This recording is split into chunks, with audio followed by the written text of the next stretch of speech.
भारतीय बौद्ध महासभेचे द्वितीय राष्ट्राध्यक्ष सूर्यपुत्र भैयासाहेब आंबेडकर या तीनही महामानवांना विनम्र अभिवादन करतो। संस्थेच्या संरक्षक आदरणीय मीराताई आंबेडकर, कार्याध्यक्ष आदरणीय डॉक्टर भीमरावजी आंबेडकर आणि तुम्हा दीपस्तंभासारखं नेतृत्व देणारे संस्थेचे राष्ट्रीय सल्लागार सध्या ॲडव्होकेट बाळासाहेब आंबेडकर यांना प्रणाम करतो। संस्थेचे सर्व वरिष्ठ पदाधिकारी यांनाही प्रणाम करतो। आजच्या या मेळाव्याला प्रमुख उपस्थिती म्हणून लाभलेले कार्यक्रमाचे अध्यक्ष, राज्याचे संघटक आदरणीय भीमरावजी भोसे सर आणि ज्यांनी आपलं सर्व आयुष्य धम्माचा प्रचार आणि प्रसार करण्यासाठी वेचलं आणि तुम्हाला पुस्तकाच्या रूपानं ज्ञान प्राप्त करून दिलं, असे आदरणीय MD सरोदे सर, अकोला जिल्हा आपला वर्धा जिल्हा भारतीय बौद्ध महासभेचे अध्यक्ष आणि त्यांची संपूर्ण कार्यकारिणी, संपूर्ण मंचावर उपस्थित उपासक उपासिका, सर्व पदाधिकारी आणि मी वंदनीय बंतेजी यांना त्रिवार वंदन करतो, क्षमस्व। मित्र हो, पहिल्यांदा मी मनापासून धन्यवाद देतो हिंगणघाट शाखेला की ज्यांनी एवढा मोठा भव्य दिव्य असा मेळावा या ठिकाणी आयोजित केला, त्याबद्दल धन्यवाद आणि आम्हाला निमंत्रित केलं त्याबद्दल मनापासून त्यांचा आभारी आहे। हे मेळावे कशासाठी, याचे उद्दिष्ट असणं अत्यंत महत्त्वाचं आहे। मित्र हो, तुम्ही आम्ही खूप काम करता। माझ्या समोर बसलेल्या आणि मंचावर बसलेल्या सगळ्या लोकांनी माझ्या माहितीप्रमाणे धम्माला वाहून घेतलेला आहे। आम्ही खूप काम करतो। तुम्हाला कल्पना आहे की विविध उपक्रमाच्या माध्यमातून, वेळ फार कमी आहे आपल्याकडे, विविध उपक्रमाच्या माध्यमातून धम्माचा प्रचार आणि प्रसार सार्वत्रिक सुरू आहे।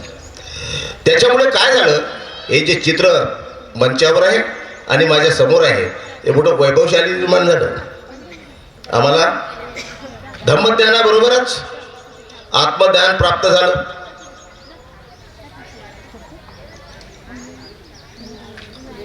आत्मसन्मानही प्राप्त झाला। मात्र आजही ज्या धम्माचा आम्ही स्वीकार केला, त्या धम्माच्या रूढी परंपरा अनिष्ट ज्या ज्या काही बाबी असतील त्या आम्ही सर्वस्वी सोडल्या काय, हा महत्वाचा प्रश्न आमच्या समोर आहे। त्या जोपर्यंत आम्ही सोडत नाही तोपर्यंत आम्ही तथागताचे आणि डॉक्टर बाबासाहेब आंबेडकरांचे अनुयायी कसे होऊ शकतो। मी सर्वसामान्य माणसाबद्दल बोलणार नाही। भारतीय बौद्ध महासभा आदर्श समाज घडविण्याचा संकल्प करणारी एक संस्था आहे। आम्ही काय करतो, भव्य दिव्य मोठमोठाले कार्यक्रम घेतो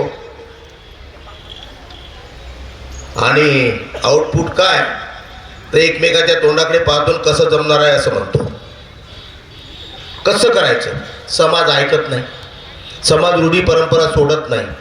मी तर असं म्हणेन की समाज सोडो की ना सोडो, किमान भारतीय बौद्ध महासभेचं नेतृत्व ज्या ज्या व्यक्तीने स्वीकारलेलं आहे कोणत्याही पदाच्या माध्यमातून, त्या व्यक्तीने पहिल्यांदा हा धम्म आत्मसात करणं अत्यंत आवश्यक आहे। आम्ही बाबासाहेबांचं स्वप्न मोठ्या लोकांना सांगतो जोरजोरात। बाबासाहेब म्हणाले होते, सारा भारत बुद्धमय करी, मोठ्या जोशानं सांगतो। एक मात्र नक्की गोष्ट लक्षात घेतली पाहिजे आम्ही की ही घोषणा बाबासाहेबांच्याच मुखात शोभत होती। आम्ही त्यासाठी काय करतो हा विचार करण्यासारखा प्रश्न आहे। मी एवढंच मला सांगेल की भारत बुद्धमय जर करायचं असेल तर पहिल्यांदा आम्ही बुद्धमय व्हावं ही प्रतिज्ञा पहिल्यांदा स्वीकारली पाहिजे, तरच आम्ही भारत बुद्धमय करण्याकडे वाटचाल करू शकू। ह्या गोष्टी आम्हाला करायच्या आहेत। आम्हाला फळ मिळवायचं आहे, आउटपुट मिळवायचं आहे। मित्र, तुम्हाला मी काही तत्वज्ञान सांगण्यासाठी उभा नाही, जिल्ह्याचा प्रतिनिधी म्हणून बोलण्याची संधी भेटली म्हणून बोलतो आहे। तथागत बुद्धानं या जगातील अज्ञान दूर करण्यासाठी आपलं आयुष्य वेचलं। आणि आमच्यामध्ये आताही अज्ञान ओतपोत भरलेलं आहे. बुवाबाजी असो, भानामती असो, देवधर्म असो, ह्या सगळ्या कितीतरी सांगणार आपण. जन्म पुनर्जन्म असो, कितीतरी वर्षापासून आमचा बुद्ध आणि धम्मा पठण सुरू आहे. वाचणारे वाचतात, ऐकणारे ऐकतात, आणि जसं ज्या तसंच. हे तुमच्याकडली परिस्थिती नाही म्हणत मी, ही आमच्याकडली परिस्थिती तुम्हाला सांगत आहोत.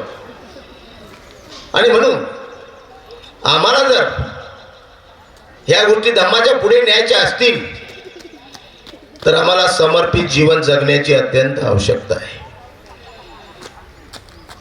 मित्र हो, आताच वक्ते बोलून गेले, रात्र वैऱ्याची आहे, दिवस वैऱ्याचा आहे. आपल्याला लढायचं आहे. कोणाशी लढायचं हे देखील आपल्याला समजून घ्यायचं आहे. तुम्ही लढा. तुम्ही जर लढले या जीवनामध्ये तर तुमचे वंशज तुमचं स्मारक उभारतील. तुम्ही जर लढले तर तुमचे वंशज तुमचं स्मारक उभारतील.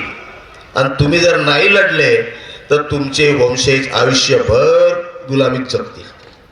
हा निर्णय आपल्याला घ्यायचा आहे आणि त्या दृष्टीनं आपली वाटचाल करायची आहे.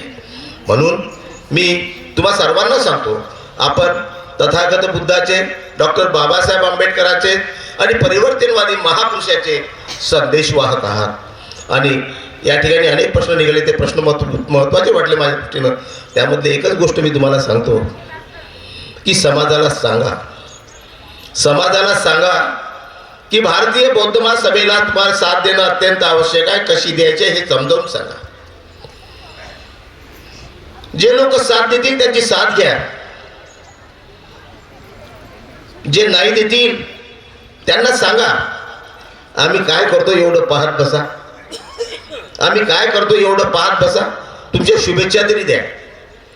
पण शेवटी त्यांना हेही सांगा की बापू हो, एकच शेवटची गोष्ट सांगतो, या समाजाची फसवणूक होईल अशा प्रकारचे फितूर होऊ नका किंवा गुलाम होऊ नका, तरच आम्ही बाबासाहेबांची लढाई जिंकू शकतो. एवढा संदेश हा समाजापर्यंत आपण पोहोचवणं अत्यंत आवश्यक आहे. आयोजकांनी मला बोलण्याची संधी दिली, आपण ऐकून घेतलं, त्याबद्दल आपला धन्यवाद देतो आणि या ठिकाणी मी थांबतो. जय भीम.